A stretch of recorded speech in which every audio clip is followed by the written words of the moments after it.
Vamos a hablar ahora, como hemos anunciado, con el Defensor del Pueblo, que el día de ayer hizo un balance de lo actuado por la Defensoría durante los meses que llevamos bajo estado de emergencia y con pandemia. Señor Walter Gutiérrez, buenos días. Fernando, Carlos, buenos días, encantado de saludarlos. Buenos días. Se le escuchó ayer bastante severo, sobre todo en torno a un tema, la falta de transparencia en organismos del Estado y la carencia de coordinación entre ellos y con el sector privado. Bueno, el día de ayer la Defensoría del Pueblo ha rendido cuentas al país de su gestión en estos 12 meses y particularmente en los 9, 10 meses que llevamos de pandemia. Pero rendir cuentas no significa rendir cuentas solo a fin de año. Rendir cuentas es una obligación irrenunciable que tienen las autoridades de transparentar permanentemente las acciones que están realizando, las decisiones que están tomando y los recaudos que sirven para esa toma de decisiones.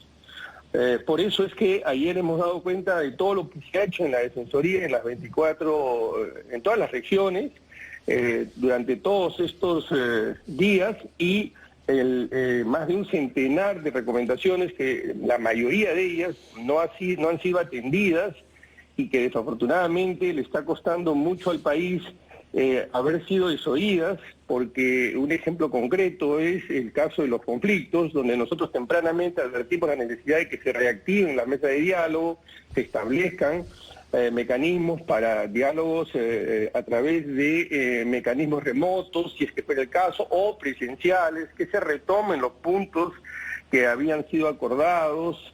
En suma, en ese caso particular, 188 conflictos fueron dejados prácticamente helados, 90 y tantos de los cuales ya tenían mesas de diálogo. Hoy vemos que hay una ola de conflictos y se está actuando reactivamente. Así podríamos hablar del oxígeno, podríamos hablar de las camas UCI, de las mascarillas, de muchas de las cosas que a lo largo de los meses hemos informado, entre otros medios, a través de RPP, que tan prestamente nos ha apoyado para difundir las recomendaciones de la Defensoría. Doctor Gutiérrez, pero a ver, hay un tema que también fue tocado ayer y de manera enérgica en el sentido de la compra de las vacunas, que hasta ahora no se concreta, por supuesto. Hay un argumento que se ha esgrimido de parte de los representantes del Ejecutivo y que tiene que ver con las cláusulas de confidencialidad. Sin embargo, la Defensoría no respalda o no suscribe este argumento. ¿Por qué?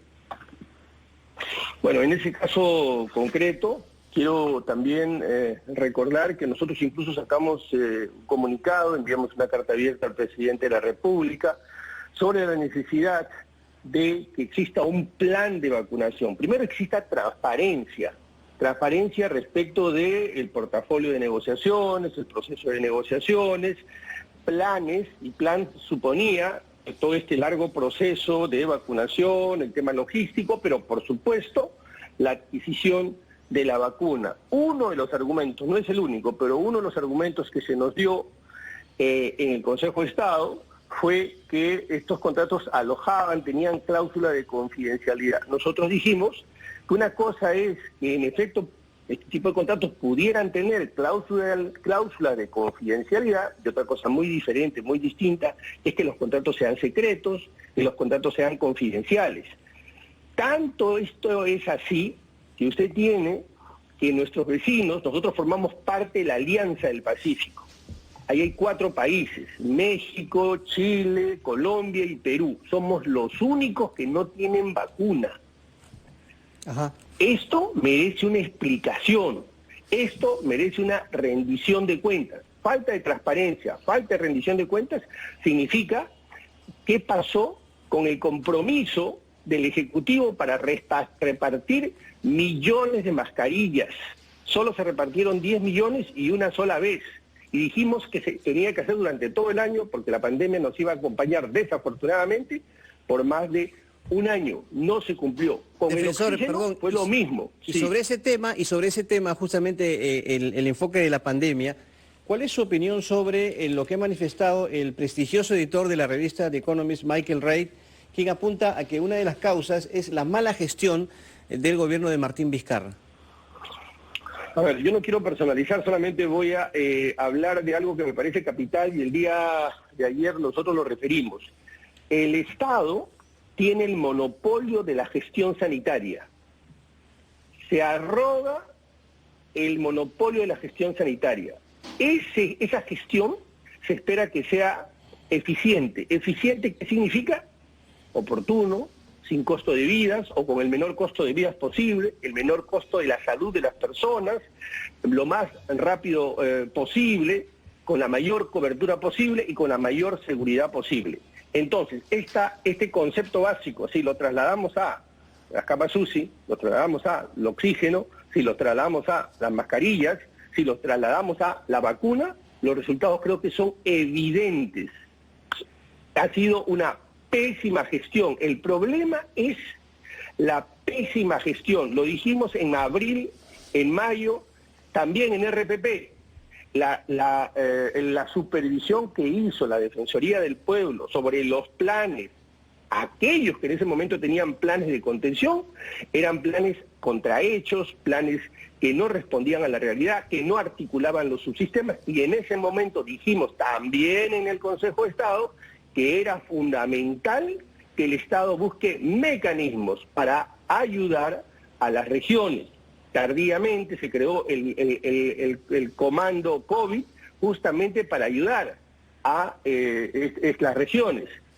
Pero desafortunadamente, como usted ve, los resultados no han sido los esperados, y por eso es que la Defensoría demanda que todos los sectores, particularmente salud, el Ejecutivo en general, rindan cuentas, y por eso también estamos pidiendo las actas del Consejo de Ministros que se hagan públicas, porque necesitamos saber cuál ha sido la base objetiva para la toma de decisiones. Y estamos pidiendo también las actas del Consejo de Estado, porque el país necesita transparencia, no con un afán fiscalizador y contralor, sino con un afán de conocer y con el propósito de no repetir errores, con el propósito de corregir errores. Lo que nos interesa es que ahora a este gobierno, como en su hora nos interesó en el caso anterior, le vaya bien, pero para que le vaya bien no debe cometer errores. Tiene que conocer la realidad y tiene que responder todas las recomendaciones que la Defensoría ha hecho, porque estas siguen vigentes. Sí, claro que sí, defensor. El otro gran campo, junto al tema sanitario, ha sido el de los conflictos sociales. ¿Qué dijeron ustedes, en vista de que tienen un seguimiento de los conflictos y una metodología ya de varios años? ¿Qué dijeron ustedes sobre lo que estaba germinando en Ica en particular, en La Libertad también, y que ha estallado de súbito ante la opinión pública que no estaba informada de lo que estaba sucediendo ahí? Bueno, ahí quisiera señalar tres cosas, Fernando. En primer lugar, uno de los graves errores que tenemos es creer que nosotros damos leyes y bueno, las leyes van a cambiar la realidad. Dimos una ley de promoción agraria y bueno, la dejamos ahí más de 20 años. Ahora se quiere dar una ley y cree que la ley también va a cambiar la realidad. La tarea del legislativo es hacerle un seguimiento a esas leyes, evaluar qué tan eficiente ha sido la ley, porque la eficiencia no solo se le exigimos al Ejecutivo, se le exigimos también al Congreso. El Congreso tiene que ubicar cuáles son sus verdaderas competencias y hacerle seguimiento a las normas. Entonces, las leyes no cambian realidades, se dan normas y se le hace seguimiento para ver si están funcionando y se le hacen los ajustes, no se le abandonan por 20 años.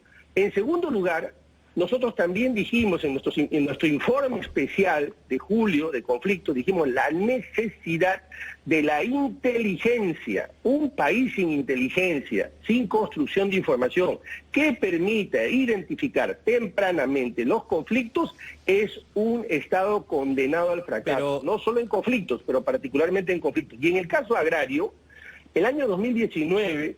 nos han reportado el jefe de la oficina de ICA que en estas visitas de promoción que hacíamos en la Defensoría, nosotros ya habíamos identificado problemas de demora en SUNAFIL, morosidad en las respuestas. Doctor Sí. Gutiérrez, pero a ver, hablando del Congreso, ¿cree usted que el Parlamento es el foro indicado para resolver un tema de esta naturaleza? Me refiero al conflicto agrario, el régimen laboral, el establecimiento de sueldos básicos, en fin. Bueno, recuerde, Carlos, Fernando, recuerden, en la década de los 80, los sueldos, el sueldo básico ha tenido distintos nombres, cerca de 20, 30 nombres distintos. En esa época era en el Congreso donde se daba. Pero en este momento... Y justamente, permítame redondear la idea, Sí, Carlos. en concreto, porque Mire, nos gana el tiempo, por favor. Sí, en concreto le diré que justamente estamos regresando al pasado, no habríamos aprendido las lecciones, porque ese no es el lugar, esa no es la función. La función del Congreso es más bien llamar a SUNAFIL, llamar al ministro, evaluar la norma que dio. En los espacios, esto puede ser impopular, pero es la realidad. La realidad es que allí no se pueden aprobar normas de este tipo. Estas normas están preñadas de inconstitucionalidad. Puede ser impopular que el defensor del pueblo lo diga, pero yo tengo que decir las cosas tal como son. Esa no es una competencia, no es un espacio. Ahora estamos frente a un problema que vamos a tener que resolver y tener que poner, todas las partes tienen que poner algo para que esto salga bien, porque desafortunadamente hemos incumplido nuestras funciones.